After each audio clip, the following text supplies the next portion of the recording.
My name is Johanna Henning, owner of Persimmon Paper Arts and a bookbinder of 33 years.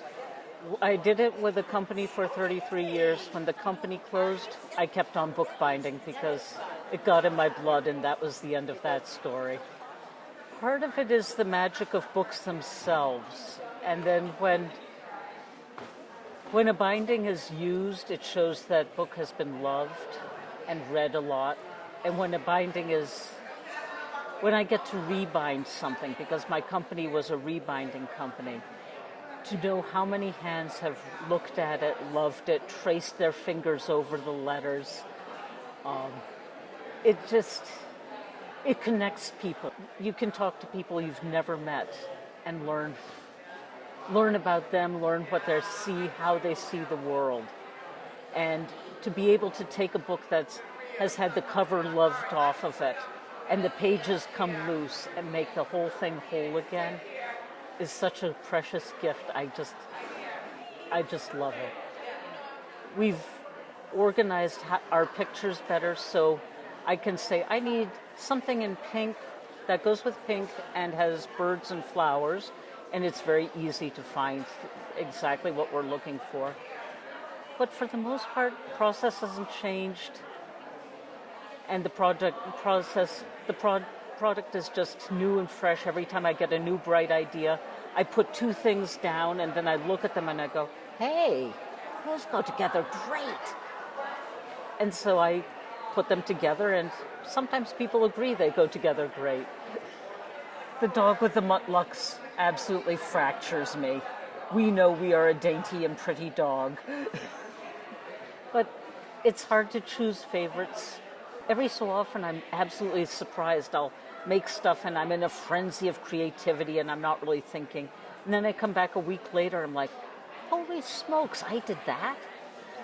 And it's such a great feeling because artists are insecure. And when you can look at something and say, hey, that's pretty cool, it's a great feeling.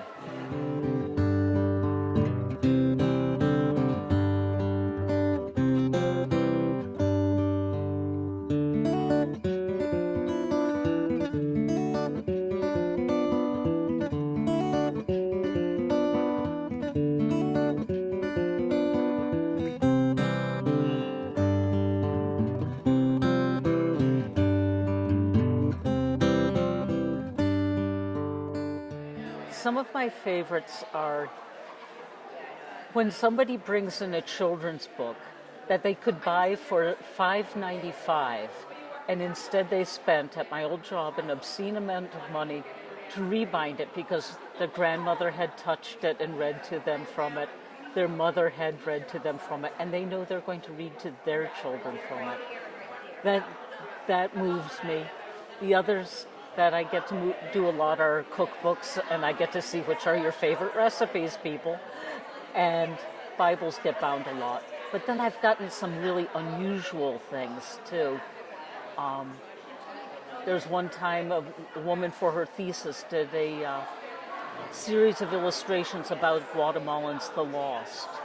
And she asked me to bind it and then make a slipcase that was shaped like a tombstone and provided me with Guatemalan cloth to cover it. And I still remember that and how moving it was that she wanted to memorialize these people so gracefully. A book that came in that was an old Japanese volume of flower arranging.